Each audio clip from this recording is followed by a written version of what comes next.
Season 8, Episode 13, Northern Lights. Started out spraying a few of these card stocks with some black background.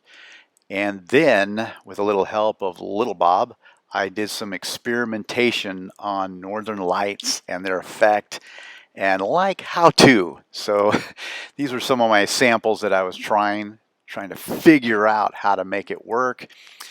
Kind of landed on less is more. So that's how I started this project.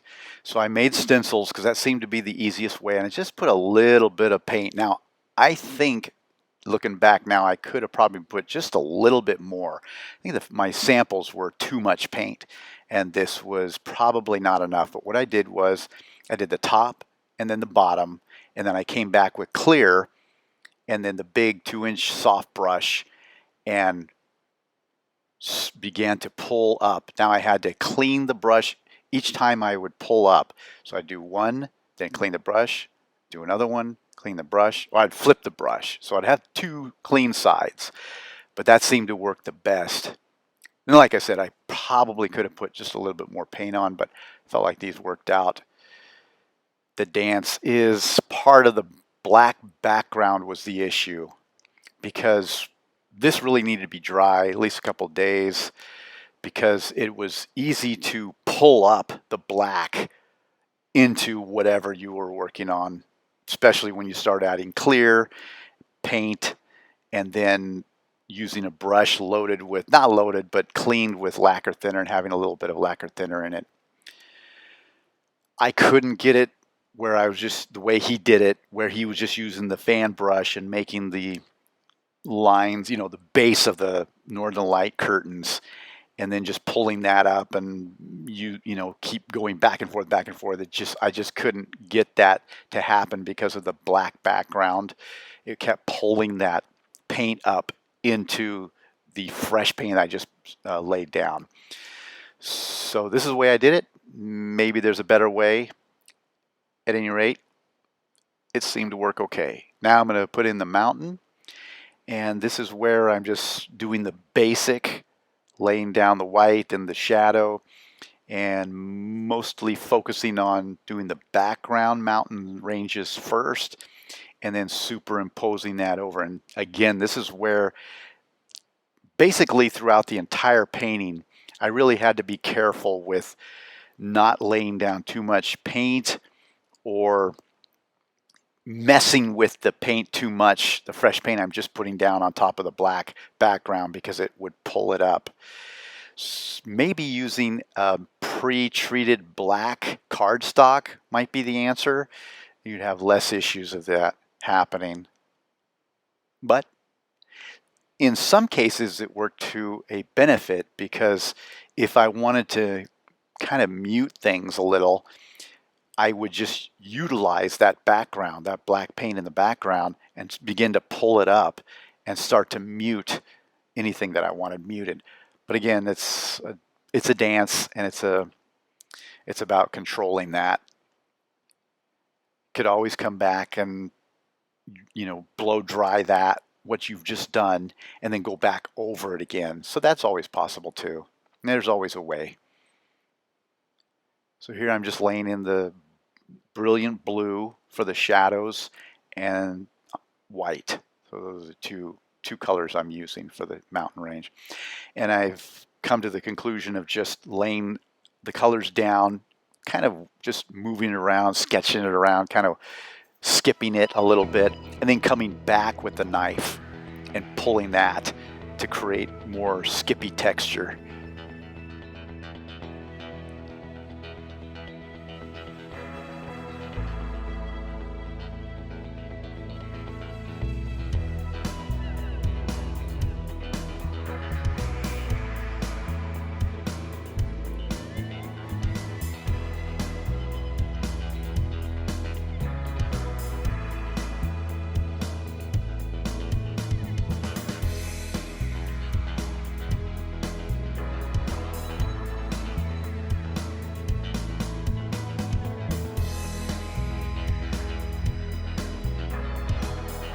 At this point, I'm getting a little bit of that black being pulled up from using the paint and a little bit of the lacquer thinner, trying to see if I can create that kind of mist effect at the base of the mountain like he creates.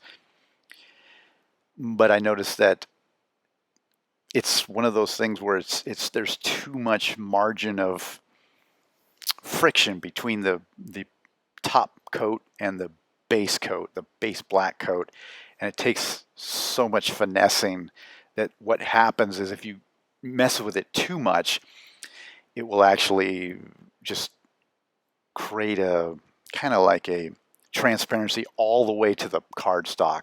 So at that point I decided it's tree line time. So this is a combination of Kona brown, black, and the navy blue to create not just a straight black color, but a color that's kind of a muted blackish, grayish, bluish color.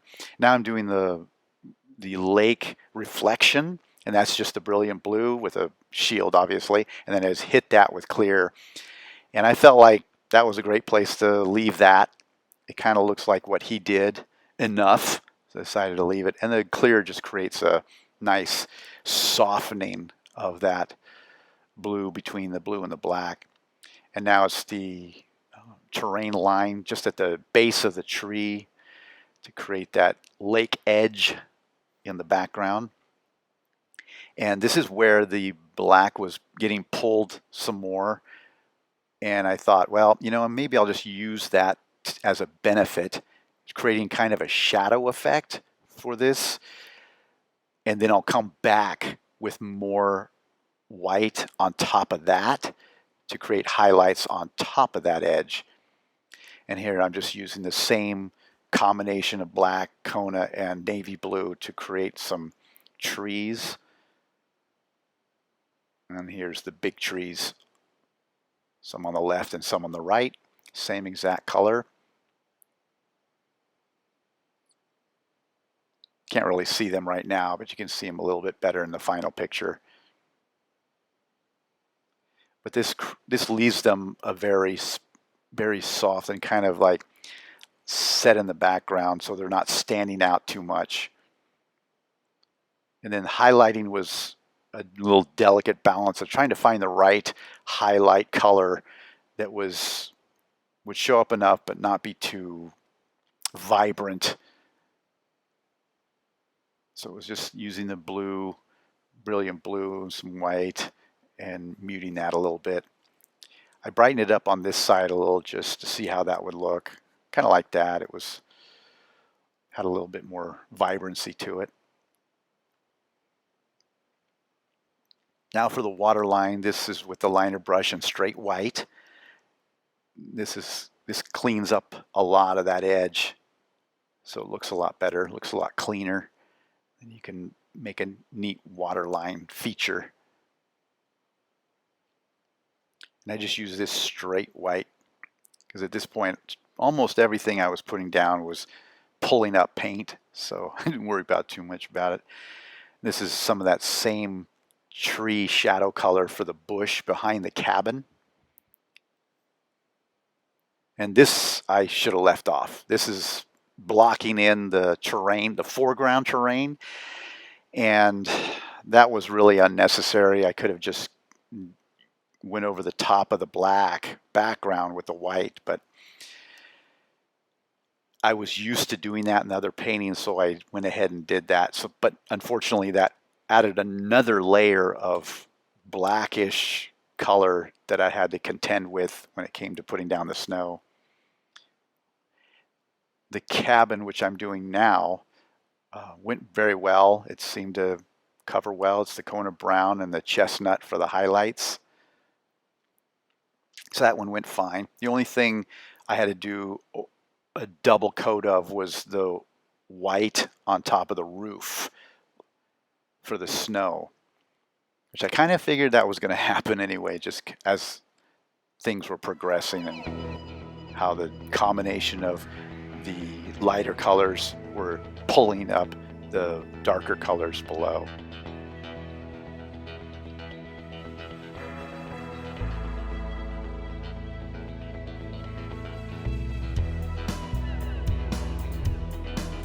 lot of fan brush.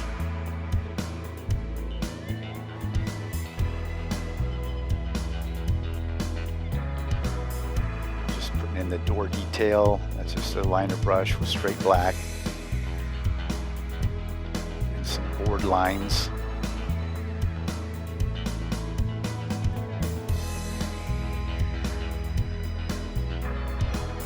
Now I'm going over the roof snow with my liner brush because the fan brush was too thin, wasn't putting down enough paint, and when it was pulling paint. So I just flooded it with this liner brush, could fill it up a lot, and also gave me a chance to really cut it in clean. And on another painting, he did some icicles on his roof, and I like that, so I added icicles on this roof. Kind of a fun effect.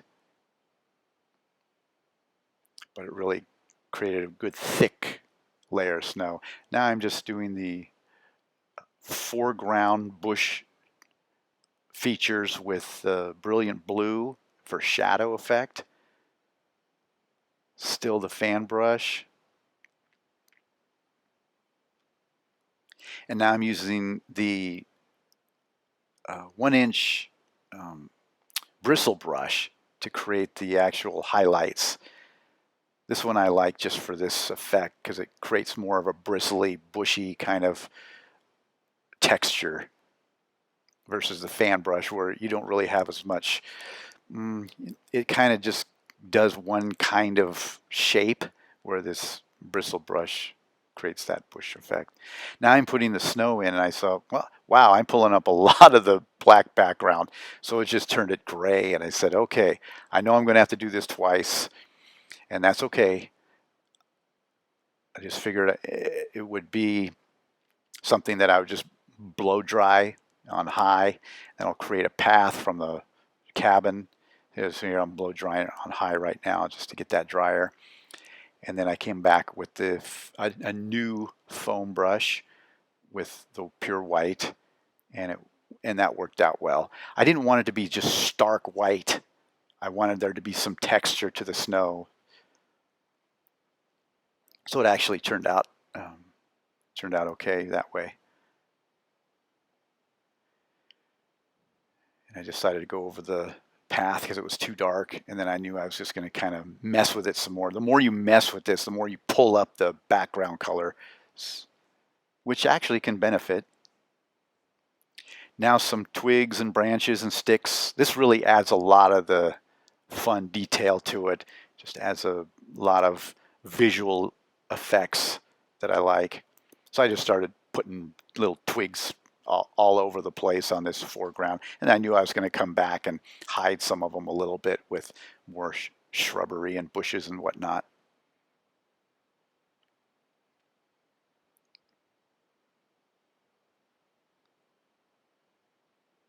And that's just the Kona brown.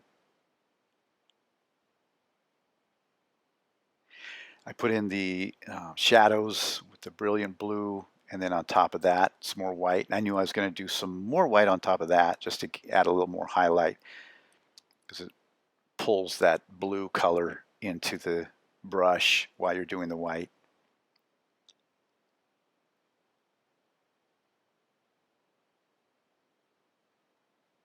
So here's a more highlight on top.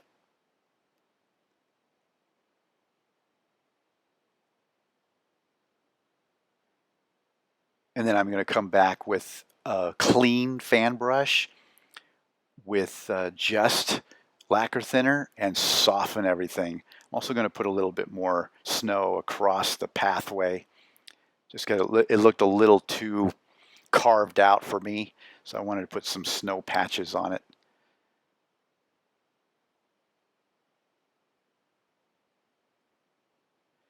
A little more snow and bushes against the cabin. And then after this, I'll come back with a clean fan brush and just some lacquer thinner and start softening everything I've just done just in the foreground, just to make it look a little bit more like snow. Here's where I'm using just lacquer thinner and softening everything.